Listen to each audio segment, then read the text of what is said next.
¿Se acuerdan? Vamos a hacer memoria. Por eso hoy hablamos de dolarización. ¿Peligra? Este es Vera, a su manera.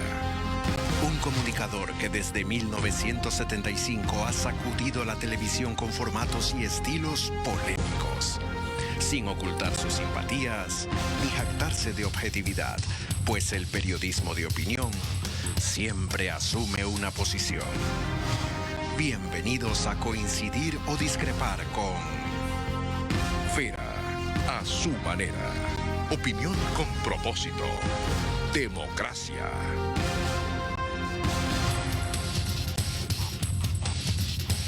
Bienvenidos. Dirijo este espacio de opinión con crítica e independencia para abordar solo temas y protagonistas capaces de mejorar nuestras vidas. Convencido de que es el modelo de democracia republicana, guiado por la economía social de mercado, el que ha probado en los hechos ser la vía más segura hacia lo que la mayoría aspira: progreso, pero en libertad. Avanzar sin prosperar es ser libres para morir nomás. Y prosperidad sin libertad es sobrevivir cómodos sin decidir.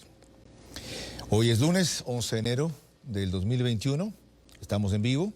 Son las 21:09. Para mí es un reto y es un honor conducir este espacio de opinión que con estas características que acabo de enmarcar me ofrece TC Televisión. En un momento crucial o pivotal para el Ecuador, no estamos para rehuir los retos, sino para enfrentarlos. Y en ese reto me acompaña una compañera periodista comunicadora, Carla Larrea Falconi. Gracias, Carla. Gracias, Carlos. Realmente para mí es un gusto y es un gran reto el poder acompañarlos desde hoy, cada noche, en una iniciativa sin precedentes, sobre todo en un momento de la historia de nuestro país donde la decisión que tomemos será un punto sin retorno. Depende de todos nosotros hacia dónde queramos llevar a este país. Es por ello la importancia de espacios como este para conversar, para conocer de los temas que verdaderamente preocupan e interesan a los ecuatorianos. Gracias por hacerme parte de este espacio, Carlos. Un gusto también, de verdad. Uno de los problemas de la dolarización es que hay toda una generación, especialmente comprendida entre los 25, 35 años, diría que entre los 20 y 40, que no sabe de qué hablamos cuando antes hubo un sistema de devaluación, que no recuerda que la tasa de interés interbancaria llegó a 200%, que la tasa de interés a la que se prestaba para ahorros llegó a 100% y la gente prefería tener su plata guardada en el banco en vez de destinarla a producir. Que no recuerda cómo cada gobierno demagógico, una vez que tenía problemas, en vez de aumentar productividad, bajar burocracia y fomentar exportaciones, devaluaba. Hasta que hubo un momento en que la maquinita hizo crack.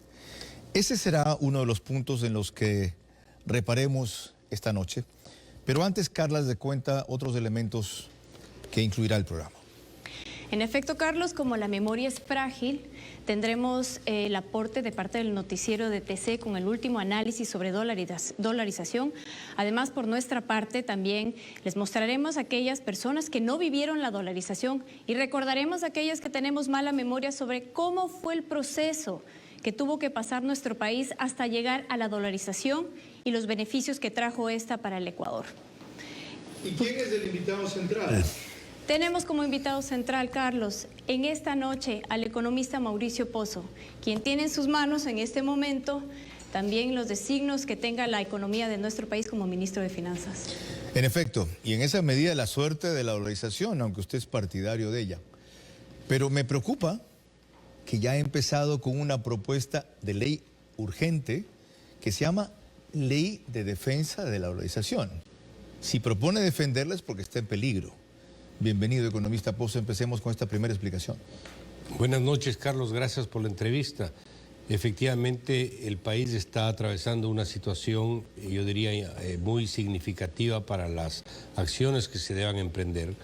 Y dentro de estas está la necesidad de que nosotros tengamos un sistema que fortalezca el régimen cambiario, que le dé solidez al mismo, que permita que no se repitan los errores del pasado, que no vuelva un banco central, por ejemplo, a emitir recursos, a emitir dinero sin respaldo, a regalarle plata al gobierno para que éste use en lo que quiera usar, que no tenga las reservas internacionales para respaldar el dinero que circula, que no sea lo transparentemente necesario como para mostrar que cada dólar que pueda entregar tiene un respaldo en dólares en el mismo Banco Central.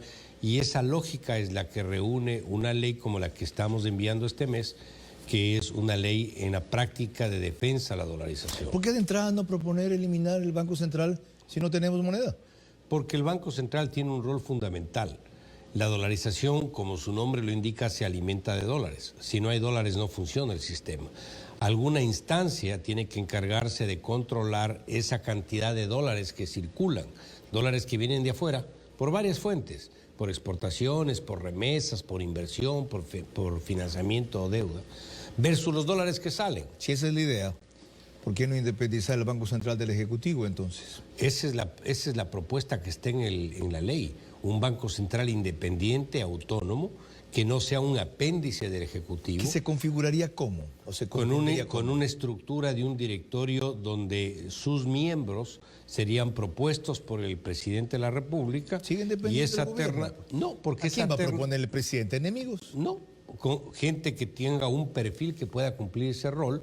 Y el periodo de permanencia de estos miembros superaría el periodo de gobierno. Ya. De tal suerte... 6 años. Exactamente, de tal suerte que no tengan ningún tipo de ¿Cuál es el perfil pegado que al puede gobierno? cumplir eso? ¿Usted cree que hay economistas puros o ascetas? Yo creo que no existen químicamente puros ni economistas ni no economistas. Lo importante es que hay gente profesional que se quiera comprometer, que cumpla el rol que debe cumplir, que tenga un antecedente práctico, que tenga un antecedente académico y de esta forma que pueda cumplir el rol que se le va a encargar en el directorio de un banco central. ¿Podría ser usted? En este momento estoy con otra responsabilidad. ¿Podría ser usted su perfil? Puede ser cualquier persona que cumpla... Pregunté si podría ser es usted. que yo no me puedo autocalificar. No, ya sé, pues. Si a mí me califican... ¿Alguien de ese su es perfil podría ser? una persona que tenga antecedentes académicos suficientes, Los que tiene. tenga la experiencia suficiente, Los tiene. que tenga la independencia para poder actuar. No la tiene. Eso yo Usted ha creo que es estado en un dos tema de las gobiernos, personas. usted estuvo vinculado al Produbanco en algún momento, usted es empresa privada y afín al sector bancario. Usted no va a encontrar gente que no tenga algún tipo de pasado. Así es. Por eso Pero me lo extraña lo que importante, usted quiere, pues quiere economistas ascetas, le decía. No, economistas que cumplan un perfil, que tengan una estructura de antecedentes que permita de alguna manera tener la persona y el profesional que se requiere. ¿Sabe usted qué sí es y no lo ha dicho? Y por eso lo invito y lo destaco. Y siempre se lo dije, honesto. Ese es un elemento Es más absolutamente importante que todos los fundamental. demás. Así es. Honesto. Así es. Primera parte, para concluir, ¿cuándo mandan la ley? A ver, ese es un tema, si me permite unos pocos segundos, que tiene que encajar con la ausencia del CAL. Como usted conoce, el CAL es la instancia de la Asamblea que califica los proyectos de ley. Este momento de los 7 miembros, 4 están en campaña electoral. Se sabrá cuándo ellos van a estar o no van a continuar. Y por lo tanto, lo fundamental es que nosotros enviemos el proyecto de ley en un momento donde no exista una ausencia muy extendida de miembros. La fecha es febrero. Esto entonces, quiere decir... cuando se principalicen los probablemente sea a finales de este mes, Carlos, la última semana de este mes, de tal suerte que hayan pocos días donde no esté conformado el CAL, pero tampoco dilatemos este tema que debimos, de acuerdo a lo que estaba previsto, haberlo enviado a principios de mes. Bien, así hemos comenzado. Ahora proseguimos con el siguiente elemento del programa que lo tiene Carla Larrea Falconi. Hace pocos días el noticiero sacó al aire un reportaje muy importante sobre la dolarización. Y es fundamental el profundizar en este tema y conocerlo desde varios puntos de vista. Por eso queremos compartir el trabajo hecho por Emilio Zamora y lo hacemos en este momento. Terminaba la década de los 90 y Ecuador entraba a la peor crisis económica de su historia, con el feriado bancario en el gobierno de Yamil Maguad. No vamos a tocar un centavo de nadie. 18 instituciones bancarias quebraron y el dinero de los cuentaahorristas ya no estaba para ellos. Ya en el 2000, la moneda nacional tuvo la peor devaluación monetaria de su historia. $1 llegó a costar 25.000 sucres. La inflación superó el 90% hasta que llegó una medida por parte del Ejecutivo en ese entonces para matar el sucre. El sistema de dolarización es un sistema conveniente y necesario. Quien lo recuerda como si fuera ayer es Ángel Encalada, quien vio devaluados sus ahorros. Tenía ahorrado 350 millones de sucres. Con la dolarización. A $15.000 se transformó. $15.000. ¿Qué pensó ahí? No, la verdad que no sabía qué hacer. Sin embargo, hubo otros que lo perdieron todo. Tenga compasión, mi esposo está enfermo. ¿Quién se lo ha robado? El fruto de mi trabajo honrado. La debacle trajo protestas. El sucre se usó durante 116 años y sobre la dolarización, el economista Héctor Delgado cree que todo este proceso dejó una lección para el país. Países que tienen la oportunidad de tener moneda propia tienen que saber administrarla, ¿no? Este es un caso de qué pasó porque no supimos administrar correctamente nuestra moneda. ¿Salir de la dolarización es un camino que en algún momento se tiene que pensar o simplemente no hay que pensarlo y punto? Yo creía que no hay que pensarlo, porque esto nos brinda estabilidad. 21 años después de la dolarización y las 11 denominaciones del sucre ya no las encontramos obviamente en los bolsillos de los ecuatorianos. Ahora solo están en algunos puntos del centro de Guayaquil, en donde solo sirven para la colección. 21 horas 19 minutos. 21 horas 19 minutos. Estamos en vivo. Cuando volvamos, dos protagonistas de un contrapunto sobre dolarización para luego opinar sobre ello aquí. ¿No pudimos conseguir a alguien en el Ecuador que esté en contra de la cuestión? Solamente en Washington. Giovanni Delfino, a quien ustedes ven en el centro de la pantalla. Y en el Ecuador, Pablo Arosemena, que puso recién un video muy sugestivo del tema. Así proseguiremos analizando la dolarización. ¿Peligra?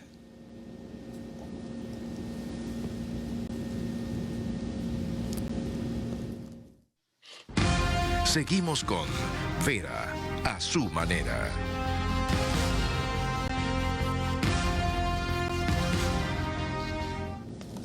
Horas 24 minutos, seguimos en vivo.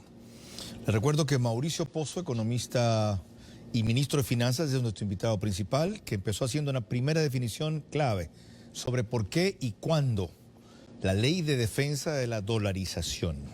Exploraremos en esto y otros conceptos después.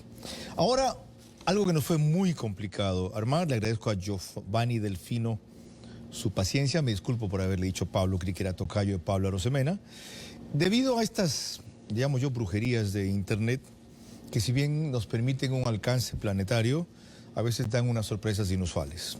Nos dieron algunas, pero hemos restablecido la comunicación. Señores, buenas noches, el Ecuador los escucha con mucha atención. Yo aquí me voy a limitar a darles la palabra y no interrumpir en el minuto que cada uno intervenga, sino para pedirles precisiones antes de cada intervención, que vamos a alternar en uno y otro orden. Tienen un minuto para cada respuesta. 10 segundos me limitaré a simplemente decirles, faltan 10 segundos. Giovanni Delfino es consultor económico y asesor político en Washington y presidente de Delfino Company, dedicada a una serie de actividades estratégicas y de mercadeo también. Bienvenido. Leí su definición.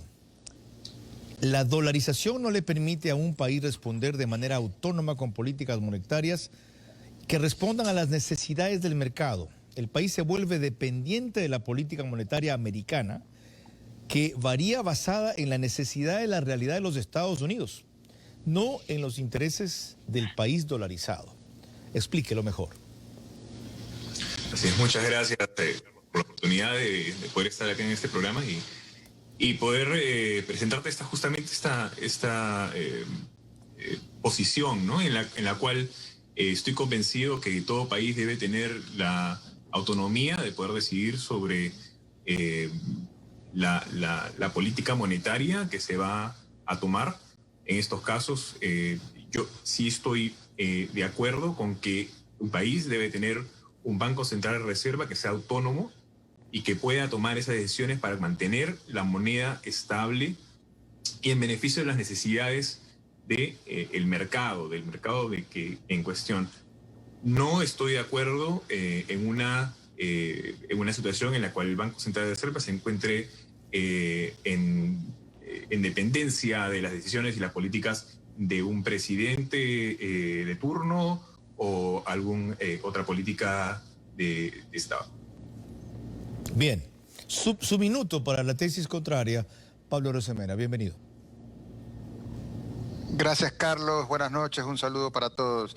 A ver, la dolarización es una de esas medidas que ha sido muy positiva para el país. El 89% de la población está a favor de la dolarización, de acuerdo a ese datos. Y lo interesante es que es la única institución en el Ecuador que tiene ese nivel de aceptación, por encima de cualquier persona o político, aún en sus momentos de mayor popularidad. Y esto ha sido una decisión de la mayoría de la gente durante 20 años. ¿Por qué ha pasado esto aquí? No solamente porque en el pasado pues, la devaluación, la inflación del sucre pulverizó los ahorros.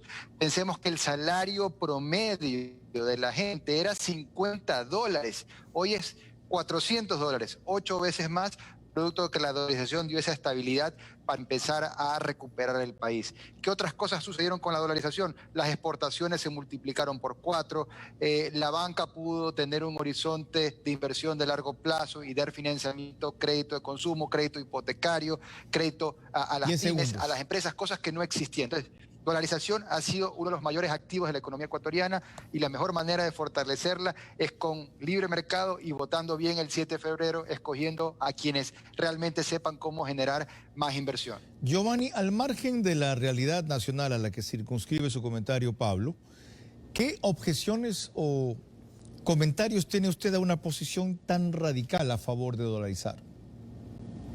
Sí, estoy totalmente de acuerdo con Pablo en justamente en lo que ha mencionado.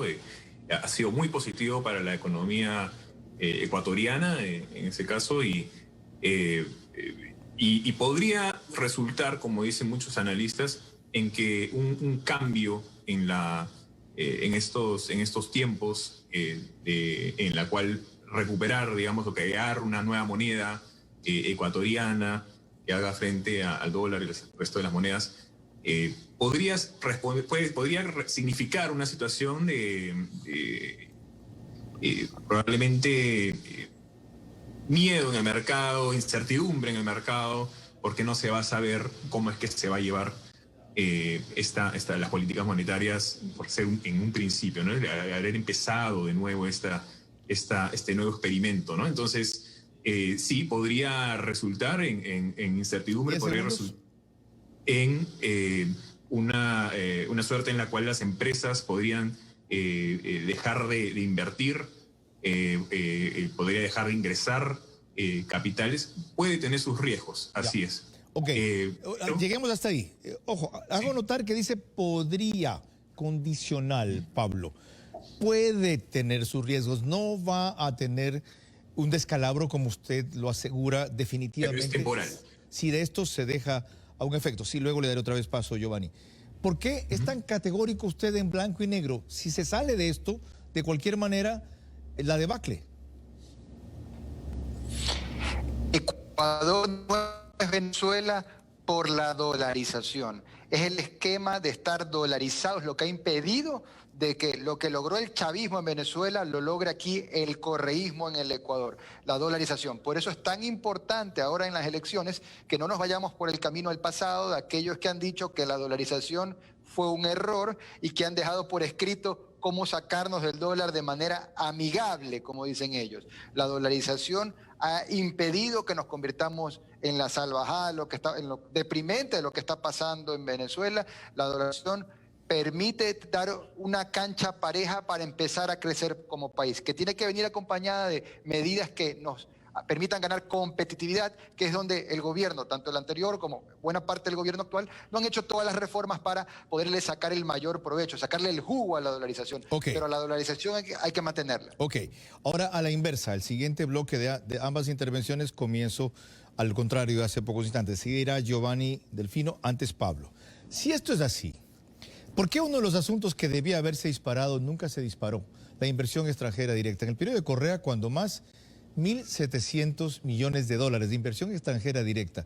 ¿Por qué este país sigue siendo tan caro? Sí, el sueldo básico es de los más altos de América Latina. ¿Cuánto cuestan las cosas? en este país. Y lo otro, ¿por qué países que no son dolarizados han tenido una economía exitosa?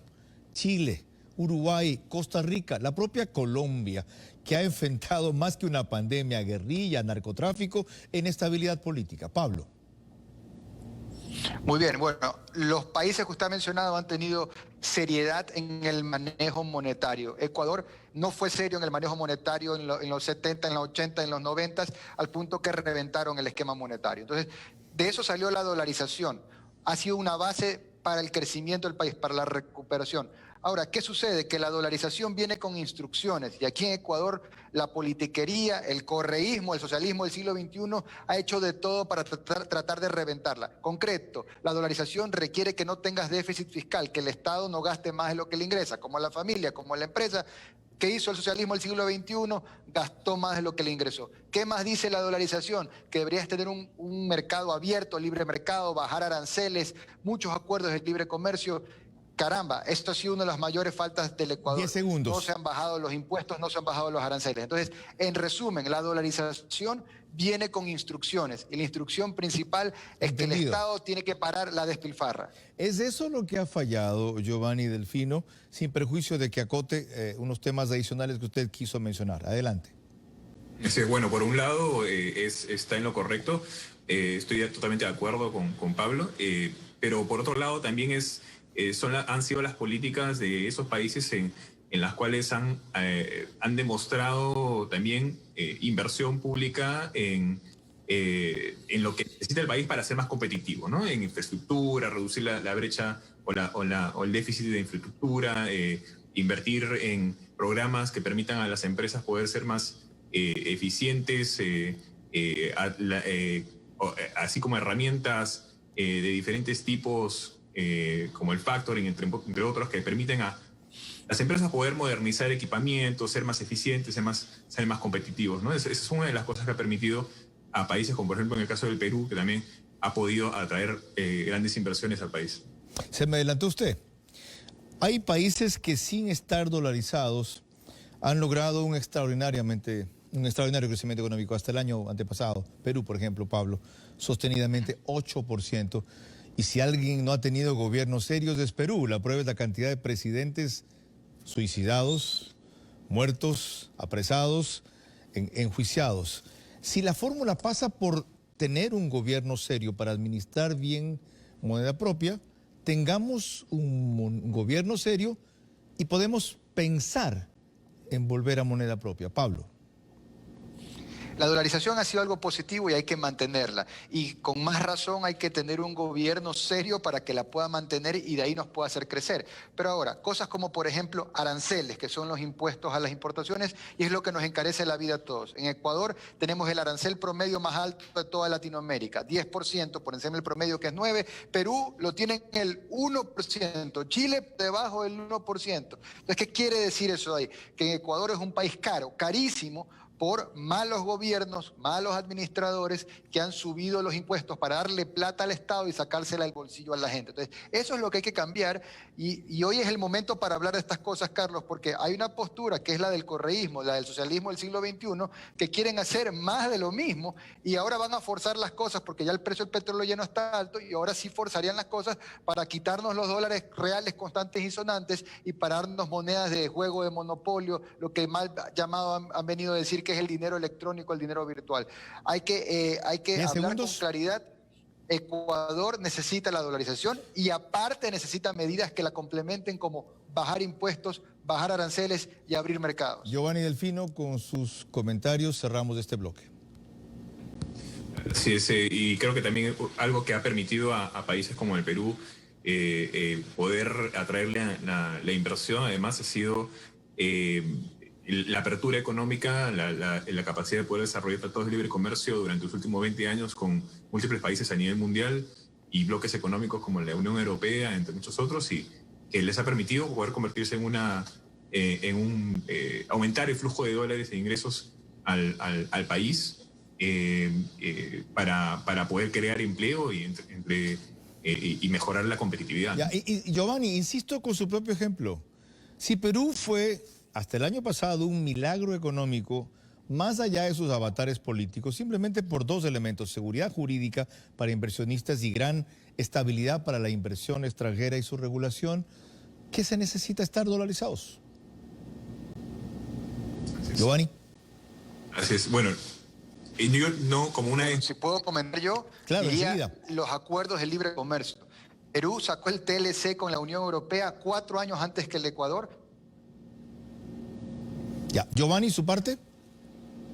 Sí, una vez más, yo creo que todo país debe tener esa autonomía de poder manejar su política monetaria con una moneda propia, con independencia del Banco de Reserva ante el gobierno y las políticas, así como acá mismo en los Estados Unidos hemos visto un presidente Trump que ha tratado de intervenir en la política monetaria del Banco Central de Reserva y no lo permitieron, se mantuvieron autónomos y movieron cambiaron la política monetaria como debió haber sido, de manera responsable y separada de la política estatal. Señores, mil gracias por su presencia y por su opinión. Señor Ministro de Finanzas, sus acotaciones. Hay algo que es fundamental, Carlos, que no se ha mencionado. Ningún sistema cambiario funciona si usted no tiene las cuentas públicas en orden. La política fiscal es fundamental. Si usted tiene un fisco que gasta más de lo que gana, si usted tiene un desorden en el manejo del presupuesto del Estado, usted atenta contra cualquier moneda, sea esta de emisión propia o sea adoptada, como sería el caso nuestro. ¿Y por qué se da eso? ¿Por el tipo de gobierno que se elige? Por múltiples razones. Principalmente por el tipo de gobierno que se elige. Yo creo que ese es uno de los ingredientes, sin por duda. El tipo de ministro de Finanzas sin ánimo de darle autobombo que rige la política económica. El populismo... Usted fue parte de un gobierno que tenía esos sesgos con Lucio Gutiérrez, pero usted logró independizar su manejo económico técnicamente, resuelto el problema. Hay que entender que nosotros tenemos un gran enemigo aquí. El enemigo es el populismo económico, el querer regalar las cosas, el querer ofrecer lo que no se va a poder cumplir, el querer buscar alternativas rápidas que son imposibles en la práctica. 21 años anunciando esto. Pero los resultados están sobre la mesa, Carlos. Ni durante el gobierno de Correa hizo crack la dolarización. Pero estamos pagando todos los días la factura de ese desorden, Carlos. Explíquelo. Todos los días. Impuestos que subieron en más de 20 ocasiones en esa década, sobreendeudamiento en condiciones inadecuadas que nos generó los problemas que todavía tenemos, un Estado obeso que nos genera atrasos, que a pesar de los recursos que recibimos no logramos todavía liberalizar. Es decir, puedo citar N ejemplos del problema. Después habrán preguntado, ¿sabe qué, señor Ministro de Finanzas? Yo solo sé una cosa. En el gobierno anterior tenía bonos, tenía obra pública, no había tanta carestía e inseguridad. ¿Cómo se consiguió? No me interesa. Yo estaba mejor. ¿Qué les dice usted a ellos? El tema del gasto excesivo, la aventura de haber tenido un precio alto del petróleo, el haber aumentado impuestos por N ocasiones, generó una espuma de bienestar que se vino abajo cuando eso no pudo ser sostenible. Y el colapso ya comenzó en el 2018. Empezó el 2015, empezó a caer el precio del petróleo, se empezaron a ver los problemas, Carlos. Empezó a no solo estabilizarse la pobreza, sino empezó a repuntar. Y ahí empezaron los problemas de empleo. ¿Por qué la gente no lo tiene claro o cierta gente no lo tiene claro? Yo creo que este es un tema de ir viendo los impactos de esos excesos. Probablemente no sabemos comunicar bien que esos errores de política económica finalmente pasan la factura. ¿Cuál diría usted que es el peor impacto de esos excesos? El empleo, la pobreza, la falta de oportunidades. Pero la pregunta se la dejo pendiente para que la bate después. Por supuesto. ¿No la han barajado, no la han agravado ustedes? ¿No siguen ustedes deuda que requiere más dólares para pagar intereses y capital? No es así porque ya lo vamos a explicar, pero me la cuenta luego. Pero vamos a comentar un quiero saber poquito. si usted va a seguir lo mismo. Vamos a explicar eso. Ok. Ahora, ¿qué quieres anunciar, Carla? Bueno, que es muy importante el conocer cómo fue el proceso de la dolarización. Para aquellas personas que lo vivimos, también es importante recordar cuál fue el punto cero en donde el Ecuador tuvo que adoptar otra moneda. Y para aquellas nuevas generaciones que no la conocieron, pues también es fundamental que sepan por qué tenemos dolarización. Nosotros a través de esta nota les vamos a dar los insumos, pero las conclusiones son para ustedes. Ya sé. Ok, la pasamos en el próximo bloque porque estamos apremiados de tiempo. Me dicen qué horas son, por si acaso comenzamos 7 minutos más tarde debido a la cortesía de una cadena nacional. 21 horas 41 minutos. Volvemos en vivo con lo que acaba de anunciar Carla.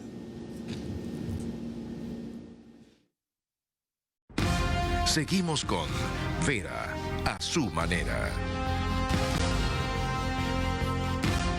21 horas 45 minutos. Seguimos en vivo. ¿La dolarización peligra? Carla, prosigue antes de que el ministro de Finanzas responda a sus primeras inquietudes que llegaron a mi cuenta de Twitter. ¿Peligra? No sabemos. Eso es lo que vamos a conocer de parte del ministro de Finanzas que nos acompaña y de la gente que está participando. Pero es importante recordarlo, es importante entenderlo y tener los insumos para sacar nuestras propias conclusiones. Y aquí se los damos. La llegada del nuevo milenio hace 21 años trajo consigo un cambio inesperado en la economía, no solo de este país, sino de Latinoamérica. Dolarización. El germen se incuba en 1995, cuando las tasas de interés para ahorrar fueron tan atractivas que miles preferían tener su dinero en los bancos que invertirlo en producción. La bonanza bancaria no duró. Algunos banqueros corruptos usaron a su favor esos depósitos en créditos para salvar sus empresas. La guerra con Perú, el fenómeno del Niño, el bajo precio del petróleo y el colapso de países asiáticos ayudaron a convertir esta fantasía en pesadilla. Tenemos familia a quien mantener. ¿Qué vamos a hacer nosotros? Quiebras, descontento social, 18 bancos caídos, su salvataje mal operado. Feriado bancario y el congelamiento de depósitos de la gente fueron consecuencias de la irresponsabilidad con la moneda propia, sumada a la corrupción. El sucre perdía su valor día a día, lo que significaba ecuatorianos cada vez más pobres. Mi plata, trabajando y luchando. No nos dejen, por favor. ¿De qué vamos a vivir? Somos gente honrada, gente del pueblo. Tenga compasión, mi esposo está enfermo. ¿Quién se lo ha robado? El fruto de mi trabajo honrado. La crisis se volvió insoportable. El expresidente Yamil Mahuad, el 9 de enero del año 2000, anunció en cadena nacional el cambio del sucre por el dólar, un proceso que se había sugerido 6 meses antes y tardó demasiado en adoptar. El sistema de dolarización es un sistema conveniente y necesario para el Ecuador. ¿Una medida desesperada para salvar un gobierno o una disposición técnica para frenar el descalabro? En realidad, la dolarización, la propuesta nuestra era enteramente técnica para evitar que en el Ecuador se produzca un fenómeno de hiperinflación como ocurre, por ejemplo, en la actualidad en Venezuela. Cuando finalmente el expresidente Mahuad tomó la decisión, él estaba políticamente caído. A raíz de la dolarización, la inflación fue controlada y pasó del 96% anual al 10%. Y la emisión de moneda ya no estuvo en manos de políticos populistas ni gobiernos voraces. Comenzaron 21 años de confianza en el dólar. La dolarización funciona por sí sola. Y eso es lo que muchos políticos no entienden. Nos ha prevenido de tener a muchos ciudadanos fuera del país, emigrando, buscando nuevos lugares para vivir, porque aquí sería insoportable, sería un caos. ¿Qué es lo que le sucede a Venezuela? En 1999, según cifras del CEPAL con base en el consumo, los niveles de pobreza eran 6 de cada 10 ecuatorianos. Al año 2018, la tasa de pobreza total cayó a 2.4 de cada 10 ecuatorianos. El salario mínimo en Ecuador hoy es $400, uno de los más altos de la región. Yo creo que la dolarización salvó muchísimas cosas en este país. Si no hubiera habido la dolarización, no sé qué hubiera sido del Ecuador en estos momentos. La estabilidad de la dolarización en nuestra economía depende a futuro de cambios sustanciales. Un Estado fuerte pero chico, lucha contra la corrupción, mejora de procesos, actualización de la ley laboral, pero sobre todo, voluntad política sincera de mantenerla y no ensayos que con otro nombre buscan acabarla. Fue un error haber entrado a la dolarización. En mi criterio, yo creo que todos los procesos económicos o todos los sistemas económicos que permitan tener en la sociedad estabilidad, que nos permitan tener trabajo y más que nada la certeza de que contamos con una moneda fuerte y que puede estar respaldada, todas las actividades económicas tienen que seguir. El dólar es importantísimo para la economía de nuestro país. Dentro de Ecuador hay una crisis muy grande y realmente volver al sucre sería retroceder porque no nos conviene para el comercio ni para ninguna actividad financiera aquí dentro del país. Seguir en dolarización significa permanecer en un sistema financiero que ha dado confianza y oportunidad a millones que antes no la tuvieron. Retroceder establecería un sistema donde los ecuatorianos no sabremos si el dinero que ganamos un día servirá para comprar pan y leche al día siguiente o tan solo un caramelo. 21:51. Esto no lo saben quienes tienen entre 16 y 35 años, hoy entre 16 y 40 años en gran medida, porque cuando se incorporaron a actividades económicas ya estábamos dolarizados. Sus padres y sus abuelos sintieron el shock de la devaluación y del populismo que mencionaba aquí el ministro de Finanzas. Pregúntenles cómo fue. Ahora usted le quiere preguntar, Vladimir Paredes, señor ministro, ¿el próximo gobierno puede eliminar la dolarización? Es muy complicado, Carlos, irse en contra de una institución que es el dólar. Las monedas existen cuando existe confianza y el dólar tiene la confianza de la gran mayoría de ecuatorianos. Eso no quiere decir, sin embargo, que actúen, a pesar de que digan que defienden el dólar, en una forma que vaya a atentar contra la dolarización. ¿Actúen quiénes? Los gobiernos que puedan volver a políticas populistas, empiecen a gastar por encima de lo que deben gastar, empiecen a endeudarse de manera inadecuada. Los gobiernos, no uno solo. El gobierno que tome funciones del próximo 24 de mayo. El momento en que se cierran los mercados de afuera o que entran en situación adversa con la comunidad internacional, todos esos son actos que atentan contra la dolarización. Le pregunta Carlos Caicedo Villavicencio. Por favor, me dice que le pregunte, ¿no? ¿Hasta qué punto se puede sostener el dólar considerando los déficits presupuestarios de cada año? En la medida en que nosotros tengamos un programa económico que vaya regularizando esos déficits, estamos colaborando con el mantenimiento de la dolarización. ¿Y cuál es esa medida? El control y la austeridad fiscal. El año pasado, el 2020, bajamos el déficit estimado de 8.700 a 7.700 y este año 2021 tenemos una meta de 3.900 de déficit. Le añado algo más. En un análisis del 23 de diciembre, el Fondo Monetario Internacional dijo que entre el 2021 y el 2025 debemos pagar 40.000 millones de dólares con relación a la deuda. 40.000, eso significa 8.000 millones de dólares anuales o destinar para ese pago, 8.000 en promedio. ¿Es posible? Aquí hay que compaginar los recursos de financiamiento que recibe el país por recursos que provienen de los multilaterales o de otras fuentes versus lo que tiene que pagar. En el neto es del aumento o no de la deuda. Le hago notar que recibe el país, dice usted muy eufemísticamente, que se le presta al país. Bueno, que recibe o se le presta, pero el problema no es... Es que cuando recibe no se tiene idea de la gravedad de lo que están haciendo. El problema no es el financiamiento o la deuda, Carlos. El problema es en la forma en que me endeudo y las características de esa deuda. Enseguida iremos a eso, porque no quiero que usted se vaya sin dejar en claro qué hará con los tramos de deuda que faltan por reestructurar. Por supuesto. Ariel le pregunta... Bueno, Guambra-a pie. Hay dos versiones que circulan con fuerza en redes. Los 7.000 millones de dólares de reservas del Banco Central son más efectivos si no los tocamos o si los ponemos a circular en la economía del país. Primero, los niveles de reservas responden a los depósitos en el Banco Central. Esos depósitos tienen dueños. ¿Quién deposita en el Banco Central? Los bancos. ¿Con qué plata deposita en el central? Con la plata de la gente. La gente deposita en los bancos y un porcentaje de eso que se llama el encaje se deposita en el Banco Central. Por lo tanto, eso es propiedad de las personas. ¿Quién más deposita ahí? Al gobierno anterior le importó un cuerno esa cuestión. Así es. Y sí, ese es parte del problema. Y las personas nunca protestaron, dispusieron cerca de 8.000 millones de dólares. Así es, Carlos. Esa es una de las barbaridades que destruyó precisamente el patrimonio del Banco Central. Las personas nunca protestaron, la banca privada, los gatos, y las entidades autónomas. El problema de esto es que usted tiene que hacer notar que esto genera impactos de otra naturaleza. Impactos, por ejemplo, en la falta de inversión privada que conspira contra el empleo y termina por esa vía afectándose a la gente producto del desorden que se produce. Siguiente pregunta.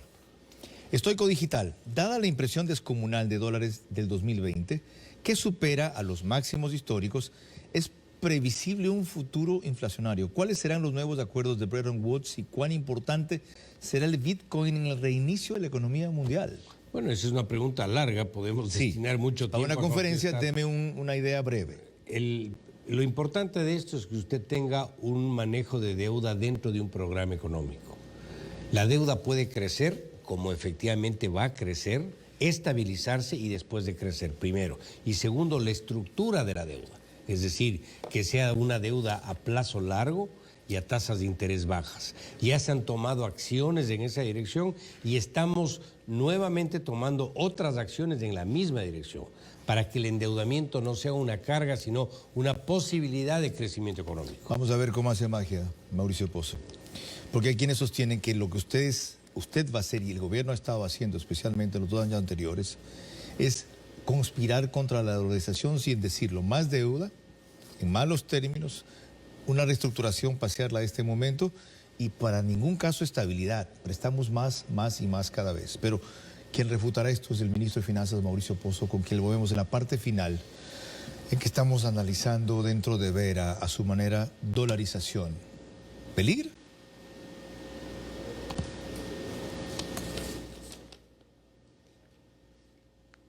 Seguimos con Vera, a su manera.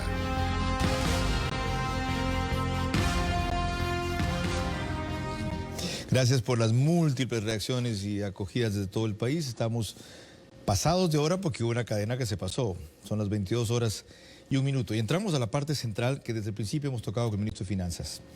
Mucho tiene que ver la consolidación de la dolarización con la forma en que usted reestructure la deuda y adquiera nuevo endeudamiento en los 135 días que le queden. ¿Cómo lo va a hacer? Hay un trabajo hecho en materia de la deuda comercial que se llama con los tenedores de bonos. Eso ya fue refinanciado en condiciones de mi criterio adecuadas. La mayoría de la deuda pública externa en este momento es la deuda multilateral, es decir, con los organismos internacionales como el Fondo Monetario, el Banco Mundial, el BID, la CAF. Hay un esa deuda es 400 millones con China. Ya, ese es otro segmento, pero esta deuda es en condiciones buenas para el país, plazos largos, tasas de interés bajas, periodos de gracia. El otro segmento es la deuda bilateral, es decir, de gobierno a gobierno. ¿Cuánto es eso? Aproximadamente 6.000 millones. De esos 6.000 millones, 5.200 es con la China. En ese proceso estamos, Carlos. ¿Hace rato? ¿Y? No hace rato, estamos recién en ese proceso. Bueno, su antecesor se pasó en esos 2 años. Bueno, usted me dijo que a fines de enero pensaba tener algún avance. Así es. Y estoy viajando a Washington en estas fechas, donde parte del objetivo es buscar mecanismos que nos permitan mejorar la estructura del endeudamiento público bilateral. Ya lo vamos a conocer, no me puedo adelantar, pero estamos en esa línea. ¿Cuándo se va a la China? Eso probablemente ocurra en una fecha posterior. ¿Febrero? No tengo el día exacto porque depende de otros factores, pero probablemente pueda ser febrero, no más allá de marzo. ¿Usted es optimista sobre un resultado, no diría benevolente de los chinos, si algo no son esos, benevolentes, comprensivo? Bueno, hemos recibido ya mensajes de una apertura para hacer una revisión de las obligaciones. Ya hemos tenido esa apertura por parte de ellos. Nosotros somos un país que tiene una relación, yo diría, bastante integral con la China. Más del 60%, por ejemplo, de las exportaciones de camarón van a la China. Están en proyectos de infraestructura grandes también. Se convirtieron en un prestamista importante para el sector público, es decir, tiene una serie de ingredientes. Un saqueador de recursos pero es una públicos relación, también a través de empresas pero como es una relación difícil, Carlos, porque claro que es al difícil. mismo tiempo la mayoría de esos créditos fueron corruptos. Pesca en Galápagos también, por ponerle un ejemplo. Entonces en eso hay que manejar las cosas en su carril y en su andarivel. La relación comercial es una, la relación financiera es otra, el tema de la pesca es otra, y lo que tenemos que buscar es lo que requiere el país, que reciba financiamiento en las mejores condiciones y que mantengamos las puertas abiertas para el comercio para beneficio del país. Dejando en claro que antes hicieron fiesta aquí y se los permitieron. Hay que manejar las cosas con inteligencia, con prudencia, pero con energía cuando hay que hacerlo. Esa es la línea. Mire, Carla lo ha estado escuchando a lo largo del programa y tiene un par de inquietudes para usted, señor ministro de Finanzas. Adelante, Carla. Señor ministro, ¿usted es casado? Sí, claro. Bueno, la dolarización es como el matrimonio. Hay que vivir con ella en la salud cuando había muchos dólares, entraban remesas y teníamos un petróleo alto, pero también en la enfermedad. Tenemos una crisis, llegó el COVID y se profundiza. Y como en toda relación, todo tiene su costo. ¿Cuál es el costo que estamos pagando por estar dolarizados? ¿Quién lo paga o a qué cuenta se lo carga? El año pasado, el 2020, fue un año muy difícil. Yo diría el más complicado de toda la historia económica del Ecuador. Si el país no accedía a apoyo internacional, habría sido muy complicado mitigar el impacto de la crisis. El que hayamos tenido un acuerdo internacional como se pudo lograr, el que se haya replanteado la deuda en la forma como se lo hizo, nos ayudó para que el impacto de la pandemia no sea más fuerte de lo que ya fue. Inclusive los indicadores originales de cómo se veía el año a lo que está terminando de ser el año han sido favorables para el país. Y creo que hay que continuar en esa línea, así que no hay necesariamente que atribuirle a la dolarización, hay que atribuirle al manejo bueno o malo que ha tenido la economía y lo que tiene que hacerse hacia adelante. Perfecto, y en este contexto también hay varios analistas económicos que dicen que el Ecuador está en desventaja frente a otros países que tienen su propia moneda y que pueden devaluarla para enfrentar, por ejemplo, los efectos del COVID. ¿Qué salida tiene el país estando dolarizado para enfrentarlo de la misma manera? El país tiene que retornar a un manejo ordenado de las finanzas públicas, reducir los déficits, mejorar el perfil de la deuda, tener abiertos canales de financiamiento internacional, volver a tener lo que se perdió, que fueron los famosos ahorros que tanto se criticó en su momento, precisamente para hacer frente a situaciones imprevistas como la que sufrimos. Es lo que tiene que hacer el Ecuador, con moneda o sin moneda, pero estamos dolarizados y sobre esa base hay que actuar. Muchas gracias. Hasta aquí mis inquietudes, Carlos. Precisiones finales. La clave en todo esto es crecimiento económico. Todo lo que usted va a hacer en el tiempo que le queda, ¿genera crecimiento económico? El manejar en orden las finanzas públicas, el generar inversión para el sector privado, el dar la confianza para poder tener acceso a financiamiento adicional, todo eso va en la línea de crecimiento económico. Los indicadores así lo indican. Fíjese, uno de ellos, la recaudación tributaria. Noviembre y diciembre, con un crecimiento en el mes de diciembre, sobre todo, superior a diciembre del 2019. Las tasas en el mes de abril y mayo eran tasas negativas del 30 y del 40%. Y en un periodo tan crítico es excepcional. Así es, entonces estamos mejorando, Carlos. El empleo mejora, la liquidez en el sistema financiero crece al 10%, hay superávit comercial. Aún así. Entonces sí hay buenas señales y buenas noticias a pesar de la situación difícil. Aún así, la desdolarización es mala, pero ¿quién sostiene que hay una desdolarización buena? Lo escribió en un blog del Observatorio de Dolarización en abril del año pasado. Y decía el economista Andrés Arauz, que es candidato a la presidencia de la República, la desdolarización buena no cambiaría la moneda, más bien añadiría formas distintas de dinero. Más medios de pago quiere decir más liquidez en dólares dentro del país. ¿Cuál es su problema con esto? Aquí estamos confundiendo las cosas. Los países necesitan un instrumento para transar. Ese instrumento se llama moneda. Y la moneda, para poder transar, requiere el apoyo de la ciudadanía, requiere la confianza de las personas. El dólar tiene ese atributo, ese beneficio. Él está proponiendo nada más pago electrónico en vez de tener los billetes. Eso es otra cosa. A través del celular. La forma de pagar, que usted pueda transar con un celular o un computador o una iPad, eso no quiere decir que usted busque reemplazarla una cosa con la otra. Va a ser mejor que eso. El gobierno le va a poner un fondo dado la crisis y se lo acredita a su celular para que pueda pagar. ¿Y de dónde va a sacar el gobierno esa plata para la plata que tiene el presupuesto, pues? No, ahí no hay la plata para eso, Carlos. Lo que están pretendiendo es volver a hacer lo que hicieron con la plata del Banco Central, que sería volver al populismo económico con la factura que estamos todos los días pagando. Economista, todos. basta que un año se ahorre lo que se gasta en producción, que es 8.000 millones de dólares, y se paga esta renta básica universal durante un año de $400 por mes a 1 millón de familias pobres. Dijeron que suman $1,000 por mes, millones. $1,000 por una vez a 1 millón de personas. Esos son 1.000 millones de dólares. Esa plata no existe. La propuesta adicional era más grande. Si quieren tomar la plata de las reservas, Carlos, es como cogerme la plata del vecino de acá para darle al vecino de acá.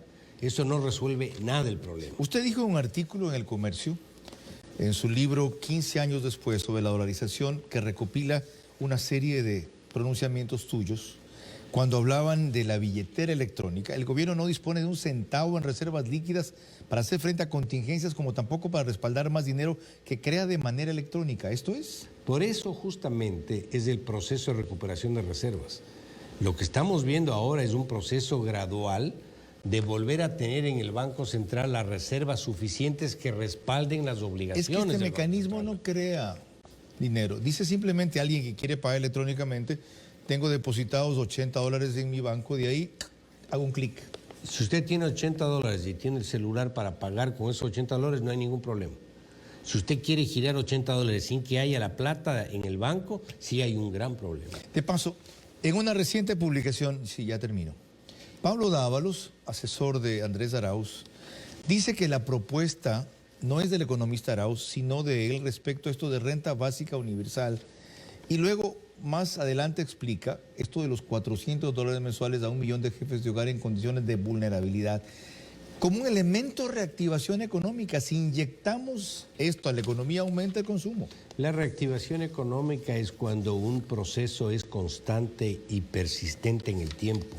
Si usted el día de mañana hace un regalo, sacándose de donde sea, y no lo puede mantener, eso no es sostenible, no va a lograr nunca los objetivos. Los bonos son un regalo y no hay problema. Si no este monto, No, 60 eso es millones, diferente. 50 No, millones, eso es 150 diferente. millones. No, por ejemplo, el bono de desarrollo humano es un subsidio focalizado a sectores vulnerables que está presupuestado, que no genera distorsiones y que es de alguna manera algo que permite cubrir el espacio que requiere la gente. Eso no es regalar plata de esta manera desordenada, sin respaldo atrás, a través de una transacción electrónica. Así que no podemos comparar una cosa con la otra. Señor Ministro de Finanzas, muchas gracias por su presencia y precisiones, sobre todo en vivo, como inevitablemente tenía que ser esta conversación.